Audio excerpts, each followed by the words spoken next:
میں جب ان کی زندگی کے بارے میں پڑھتی ہوں مجھے لگتا ہے کہ تشنگی اور بڑھ جاتی ہے، دل جی چاہتا ہے کہ اور گہرائی سے جا کے جائزہ لیں۔ کیا چیز تھی جس نے انہیں ہسبینڈ کا ہر حال میں ساتھ دینے پہ مجبور کیا؟ تاریخ میں اور بھی بہت سی خواتین ہیں، جی لیکن ایسی سچویشن میں ہمیں جو خاتون سب سے بلند قامت نظر آتی ہیں وہ سیدہ ہاجرہ ہیں۔ جی سیدہ ہاجرہ کو ہم دیکھتے ہیں کہ وہ سہولیات سے محروم کر دی گئی تھیں۔ اللہ تعالیٰ کا فیصلہ تھا، اس کی تقدیر۔ کس طرح سے عراق سے مکہ کی بیاب و گیا وادی میں انہیں چھوڑا گیا، شکوہ نہیں کیا جی کس کے سہارے چھوڑے جا رہے ہیں، یہ شکوہ نہیں کیا کب لوٹ کے آؤ گے، کیوں تنہا چھوڑے جا رہے ہو، یہ شکوہ نہیں کیا جی کہ یہاں پر میری کیا مصروفیت ہوگی، مجھے کون سا ساتھی، کون سے دوست، کون سے رشتہ دار، کون سے افراد جو ہے میری ہیلپ کریں گے۔ جی میں اپنی چشم تصور میں جب اس صحرا میں پہنچتی ہوں تو مجھے حیرت ہوتی ہے کہ جہاں دن گزارنا انسان کے لیے امکانات میں سے نظر نہیں آتا، وہاں کیسے راتیں گزارتی ہوں گی وہ۔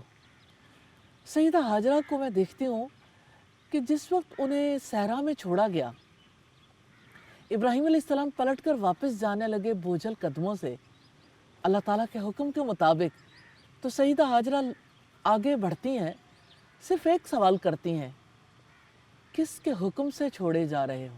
بالکل تو ابراہیم علیہ السلام سر جھکا لیتے ہیں، خود آگے بڑھ کے جواب دیتی ہیں، کیا اللہ کے حکم سے چھوڑے جا رہے ہیں؟ اور ابراہیم علیہ السلام جب مثبت جواب دیتے ہیں، ہاں میں جواب دیتے ہیں، تو وہ کہتی ہیں کہ پھر اللہ ہمیں کبھی ضائع نہیں کرے گا۔ یہ اتنی بڑی بات ہے، اتنا بڑا یقین ہے، اسٹرانگ ہے نا، ایمان کی قوت نظر آتی ہے ایمان کی اس میں۔ قوت ہے۔ آپ یہ دیکھیں کہ یقین کس بات پر ہے کہ اللہ تعالیٰ ہمیں کبھی ضائع نہیں کرے گا۔ صحراؤں میں لوگ ضائع ہی تو ہو جاتے ہیں، بالکل ان کا وقت ضائع، ان کی صلاحیتیں، ان کی قوتیں، ان کا سب کچھ ضائع ہو جاتا ہے، انہیں تو اپنی زندگی کے ضائع ہو جانے کا خوف لاحق ہو جاتا ہے۔ اور ایک بے خوف عورت وہاں سے واپس پلٹتی ہے، اسے پتہ ہے کہ مجھے تنہا رہنا ہے، اسے پتہ ہے کسی نے میرا ساتھ نہیں دینا، اسے پتہ ہے کہ میرے وہ وسائل جو ایک مشک پانی اور ایک پوٹلی کھجوروں کی صورت میں ہے، یہ وسائل ختم ہونے والے ہیں۔ لیکن اسے یہ پتہ ہے اللہ تعالیٰ کا ساتھ کبھی چھوٹنے والا نہیں ہے۔ وہ سکون سے واپس جاتی ہیں، کیا ہی وہ منظر ہوگا، نیلے آسمان تلے صحرا میں بیٹھی عورت اپنے بچے کو دودھ پلاتی ہے، لوریاں سناتی ہوگی۔ میں سوچتی ہوں ریت ہی ان کا بستر تھا، ریت ہی ان کا تکیہ تھا۔ بالکل اللہ اکبر۔ آج کے دور میں تو سوچنا محال جی، ہے۔ لیکن آپ یہ دیکھیں اللہ تعالیٰ نے پیور فطری نظام میں انہیں رکھا۔ الحمدللہ رات کو آسمان پر چمکتے تارے دیکھتی ہوں گی، چاند کو دیکھتی ہوں گی، پھر جب اندھیری راتیں آتی ہوں گی اس وقت ان کی کیا کیفیت ہوگی، چاندنی راتوں کو کیسے انجوائے کرتی ہوں گی، پھر جب سورج نکلتا ہوگا کسی سایہ دیوار، کسی سایہ مکان کے بغیر کیسے اس دھوپ میں انہوں نے وقت گزارا ہوگا۔ اور میں یہ بھی سوچتی ہوں کہ ان کے پاس کون سے کپڑے تھے، کون سا بستر تھا اور کون سے برتن تھے، لیکن انہیں ان چیزوں کی تمنا نہیں تھی۔ جو کچھ ان کے پاس تھا انہیں صرف اس کی فکر تھی۔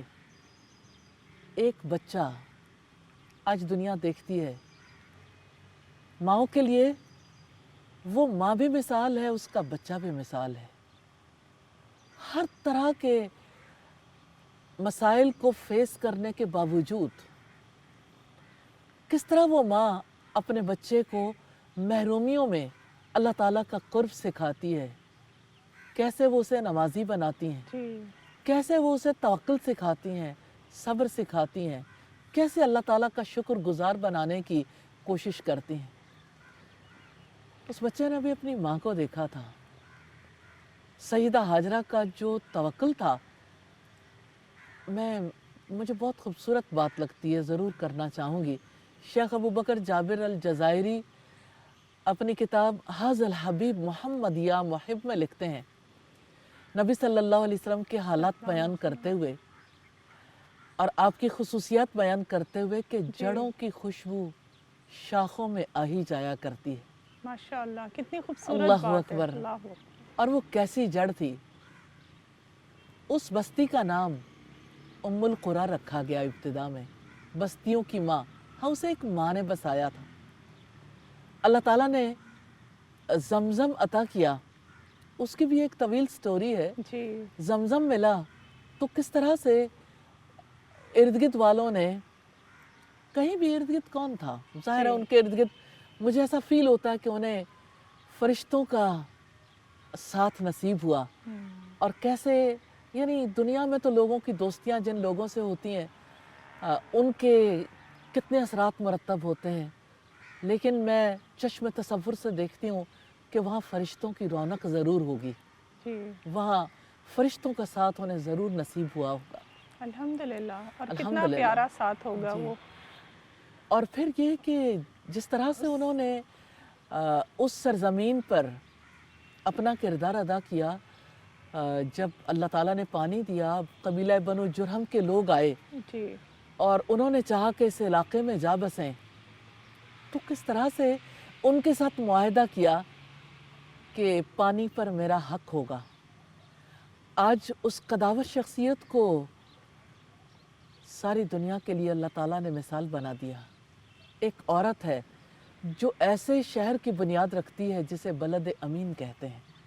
الحمدللہ. الحمدللہ. جہاں اللہ تعالیٰ کا سبحان پاک اللہ. گھر بنا. سبحان اللہ. یہ ایک عورت کا مقام ہے مالک دو جہاں کے نزدیک، بالکل. کہ جب وہ عورت یقین کی منزلوں سے گزری تو کس طرح سے اس کے لیے اپنے بچے میں وہ یقین ٹرانسفر کرنا ممکن ہوا. الحمدللہ. جب وہ خود توکل اختیار کرتے ہوئے آگے بڑھی تو بچے کے اندر بھی وہی توکل آیا.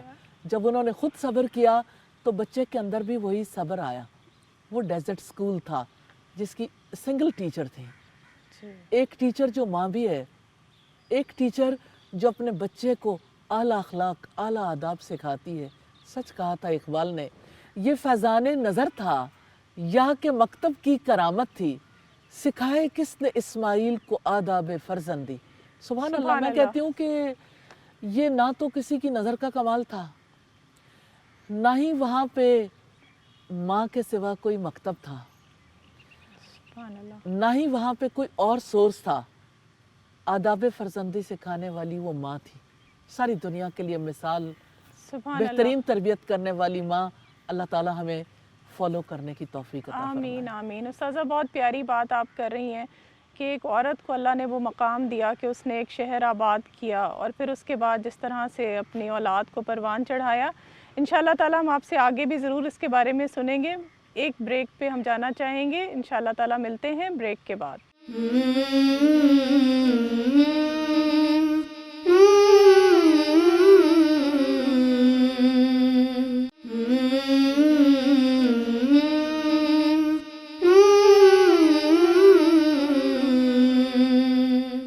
Welcome back. ہم قرآن کی باتیں سن رہے تھے استاذہ نگہت ہاشمی صاحبہ سے. استاذہ بہت پیارا ٹاپک تھا، ہم ڈسکس کر رہے تھے. آپ نے تذکرہ کیا حضرت حاجرہ علیہ السلام کا اور کیسے حضرت ابراہیم علیہ السلام ان کو بے آب و گیا صحرا میں چھوڑ کر گئے اور پھر کیسے انہوں نے اپنا اللہ پہ توکل جو تھا وہ مضبوط رکھا اور کس طرح سے پھر انہوں نے اپنے اس رول کو نبھایا اور ایک شہر مکہ کی بنیاد رکھی. الحمدللہ یہ اللہ کا کتنا بڑا کرم ہے ایک عورت کے اوپر کہ اللہ تعالیٰ نے توفیق دی کہ وہ ایک شہر کو آباد کر سکے اور اس کی بنیاد رکھ سکے. الحمدللہ. اور پھر ہم حضرت ابراہیم علیہ السلام کی یہ دعا بھی ضرور اس موقع پہ یاد آتی ہے کہ انہوں نے دعا کی تھی کہ اللہ تعالیٰ جو ہے وہ یہاں پر ایسا ایک شہر آباد کرے جس میں بہت برکت ہو اور پھر یہ کہ اسی میں سے اللہ تعالیٰ ایک انہی میں سے رسول مبعوث فرمائے جو کہ آیات بھی پڑھ کے سنائیں اور تزکیہ بھی کریں.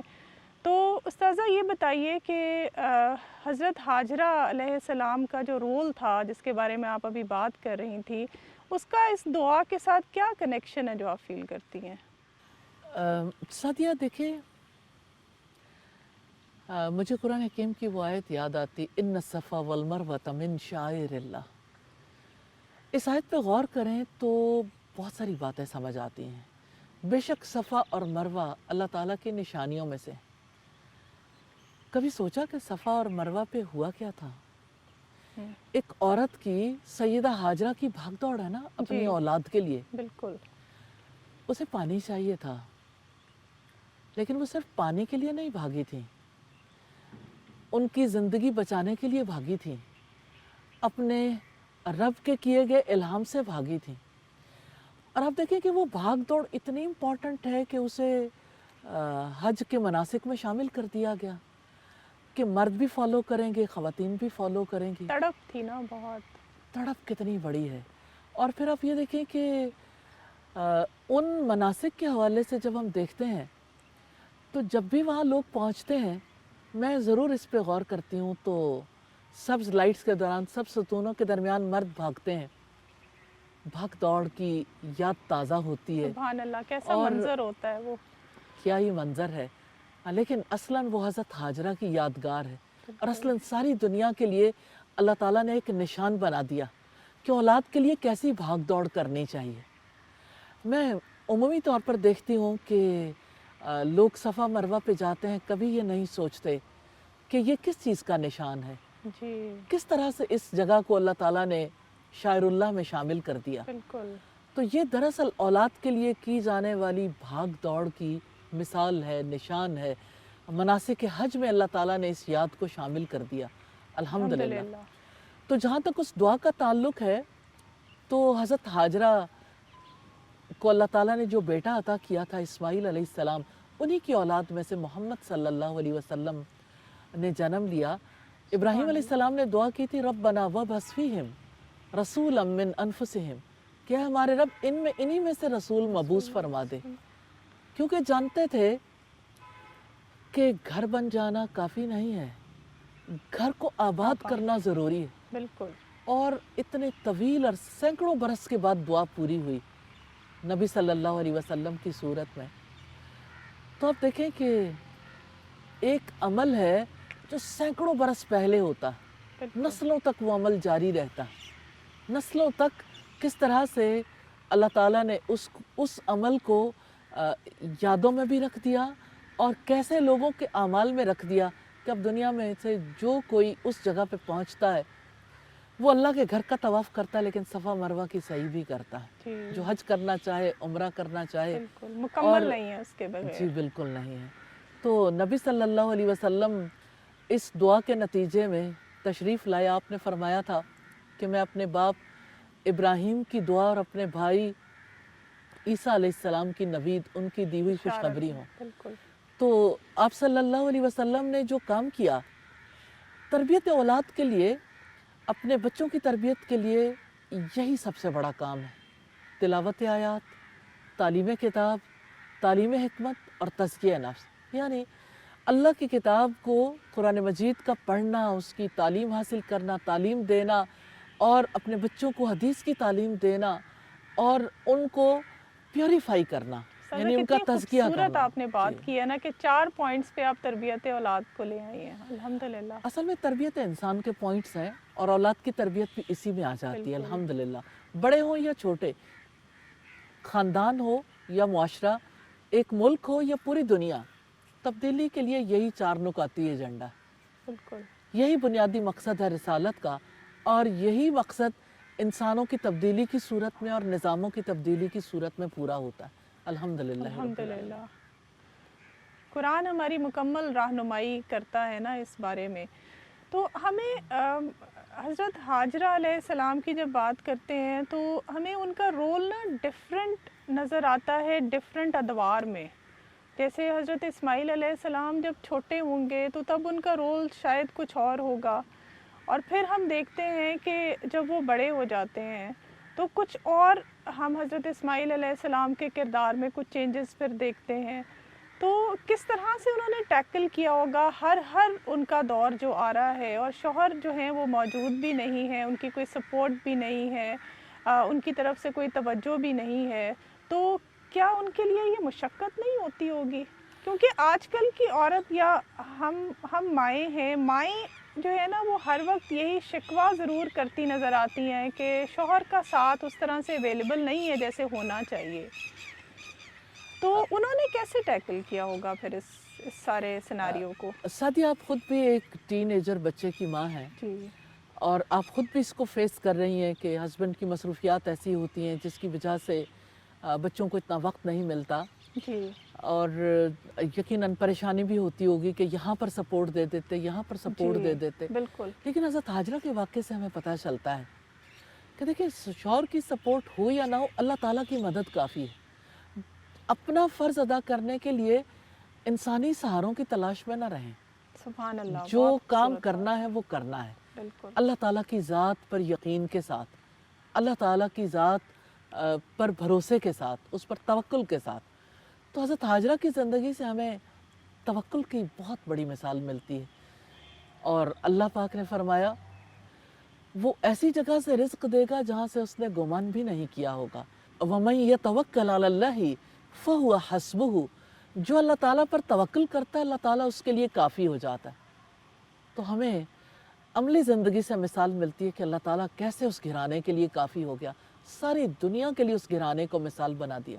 اور اسماعیل علیہ السلام کے بارے میں جب میں پڑھتی ہوں، 2-3 بنیادی چیزیں، جیسے اسماعیل علیہ السلام کو جب ان کے والد نے کہا، ابراہیم علیہ السلام نے، کہ بیٹا میں نے خواب میں دیکھا میں آپ کو ذبح کر رہا ہوں، بالکل. تو انہوں نے کہا کہ جو آپ کو حکم دیا جا رہا ہے آپ کر ڈالیے. ستجدنی انشاءاللہ من الصابرین.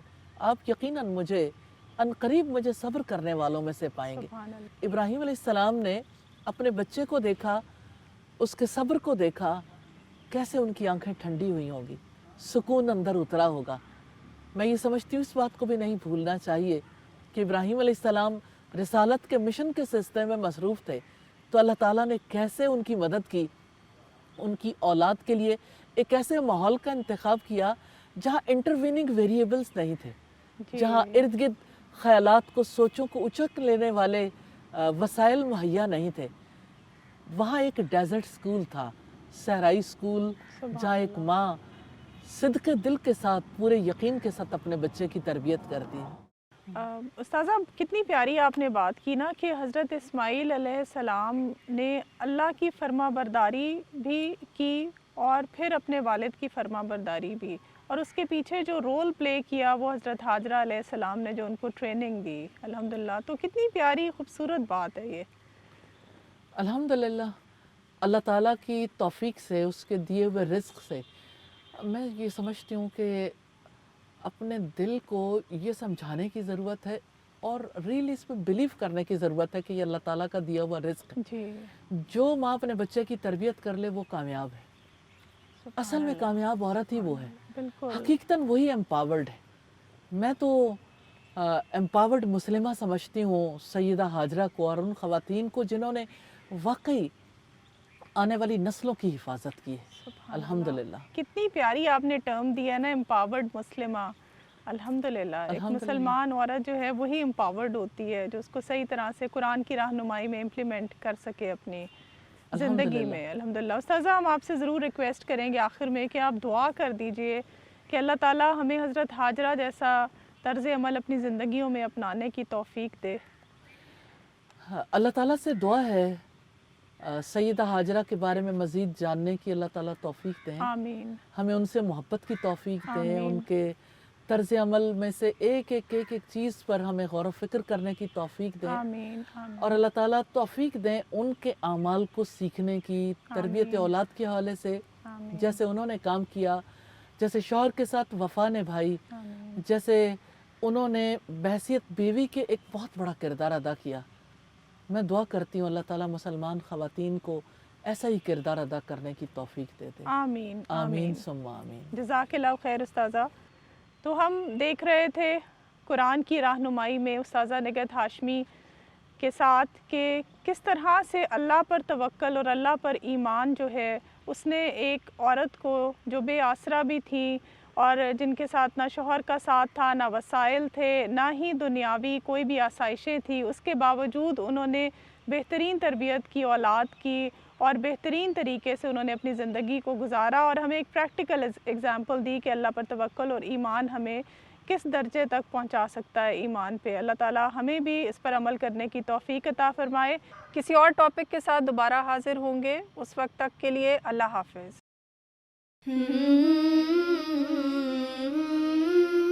Hmm